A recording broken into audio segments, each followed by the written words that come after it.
I should probably start by explaining a little background, because without it, none of this will make sense. I was finishing my senior year at a public university in California, part of the UC system. Some campuses like Los Angeles or Berkeley are massive and chaotic. Others, like mine, are smaller, quieter, and honestly a little boring. One thing almost all of the big UC schools have in common is their own version of an open campus weekend. Officially, it's meant for tours and prospective students. Unofficially, it's a green light for absolute insanity. At Santa Barbara, that weekend is called Deltopia. Now, my campus was over 2 hours away from Santa Barbara, but it wasn't uncommon for students from smaller schools to make the trip just for that weekend. I'd always avoided it. I was never the kind of person who liked massive parties or blackout crowds, but something about it being my final year hit me hard. I realized that if I didn't go now, I never would. So when my friends asked if I wanted to join, I said yes. We left on a Friday afternoon. There were 5 of us crammed into one: Carmi, Noah, who was driving, Lucas, Jordan, and Elias. Every single one of us was over 6 feet tall, which made the drive physically miserable. But the energy was good. Came music blasting, jokes flying, that feeling like you're heading toward something unforgettable. By the time we reached Isla Vista, reality hit us. Parking was a nightmare. Every street was packed. Cars were double parked, half on sidewalks, half blocking driveways. After nearly an hour of circling, Noah somehow talked a sorority girl into letting us use her assigned parking spot. None of us questioned how he managed that. We just celebrated the small miracle. Noah's sister, Claire, was a junior at UCSB and had agreed to let us crash on the floor of her apartment. During Deltopia, having anywhere to sleep is priceless. She and her roommates were cool with us, and since the real chaos didn't start until the next morning, we all decided to pregame together that night. Everything felt perfect. There was just one problem. Noah had a friend named Rami. Calling Rami a friend is generous. He was the type of guy who attached himself to social circles without ever truly belonging to them. Loud, insecure, desperate for attention, and constantly crossing boundaries. He'd caused problems for multiple people in our group before, so none of us liked him. Noah had mentioned offhand, weeks earlier, that Rami said he might go to Deltopia. That was it. No plans, no invitation, no expectation of seeing him, which is why it was unsettling when we ran into him outside a liquor store. We walked out with our bags, laughing, and there he was, standing alone near the curb like he'd been waiting.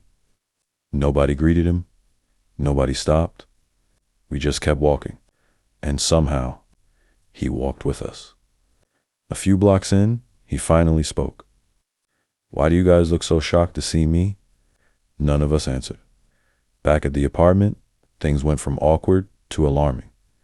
Rami asked if he could use the bathroom. Noah reluctantly said yes.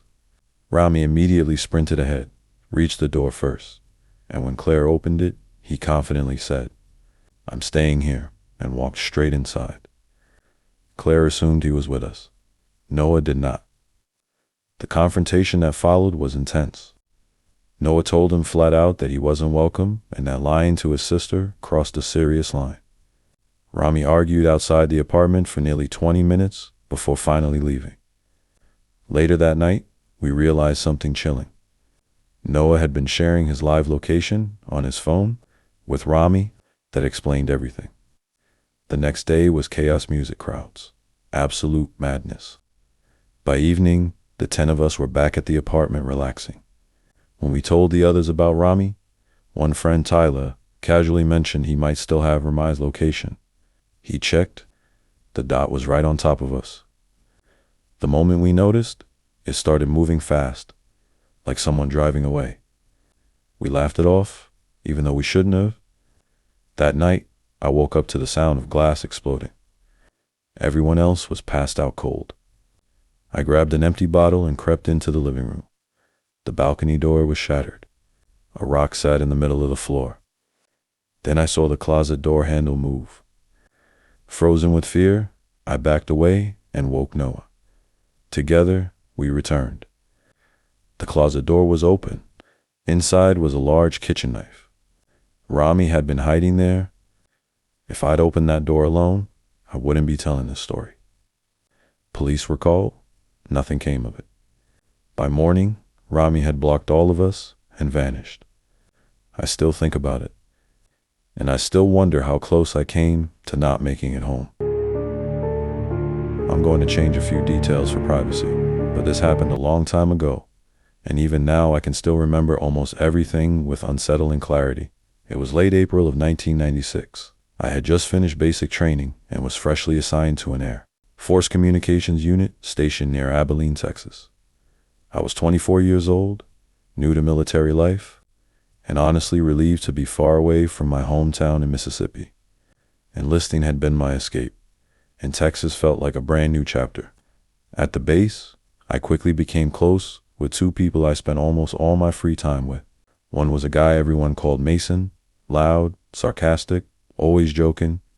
The other was Rachel, sharp-witted, confident, and the kind of person who could take control of any situation without raising her voice. The three of us were inseparable back then.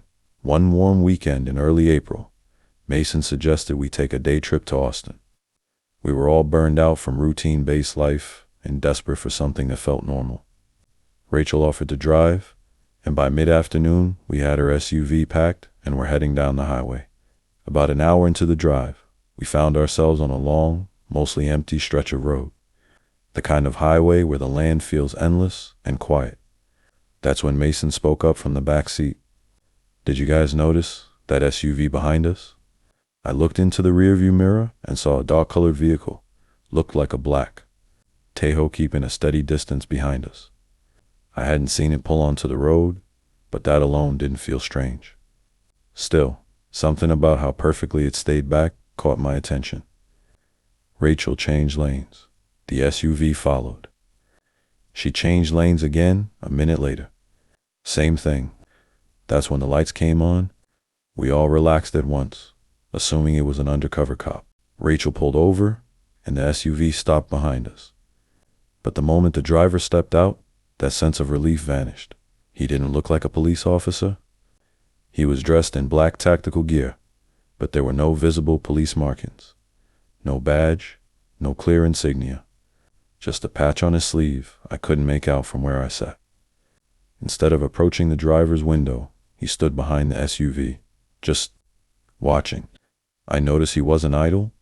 He was studying the vehicle, looking through the rear window, taking in our bags, scanning the bumper stickers and license plate. That's when my training kicked in. Something was wrong. Rachel and Mason noticed it too. Mason rolled down his window and asked if there was a problem. The man didn't respond. Instead, he walked up quickly and demanded Rachel's license and registration. She handed them over, uneasy but calm. He returned to his vehicle and stayed there far too long. We whispered back and forth, trying to make sense of it. After several minutes, the man stepped out again. This time, two more men exited the SUV with him. My pulse spiked. The original man walked back to Rachel's window and casually asked if her father had served in the military. Confused, she asked why. He gestured to the military bumper sticker on the back of the SUV. Rachel laughed lightly and said, "No, I'm in the military." "They are too." The shift was immediate. His posture stiffened. His expression changed. He glanced back at the two men behind the SUV, then returned his focus to Rachel. There was a long, uncomfortable pause. Then, without explanation, he handed back her documents. "Just a warning," he said flatly. "Slow it down." Before we could even process it, all three men got back into the Tahoe and sped off without waiting for Rachel to start driving. We sat there in silence. Mason was the first to speak. He was convinced those men weren't real cops and that things would have gone very differently if we hadn't mentioned being military. None of us disagreed. We continued on to Austin, and the trip itself was great music, food, laughter. By the time we returned to base, the incident felt distant, almost unreal, until a week later. Mason and I were sitting in the rec room watching the local news when a story came on that made my stomach drop. A man and a woman had been found dead in a ditch along a highway just outside the area where we'd been stopped. They'd been robbed and murdered. Then the reporter mentioned something that froze me in place. A black Tahoe, found abandoned nearby, reported stolen months earlier in another state. Mason and I immediately found Rachel. We went to the police that same day and told them everything. Every detail. Even now, years later, I think about that moment, about how one small bumper sticker may have saved our lives. I think about how easily we could have been the ones left in that ditch. And I don't think that was a coincidence.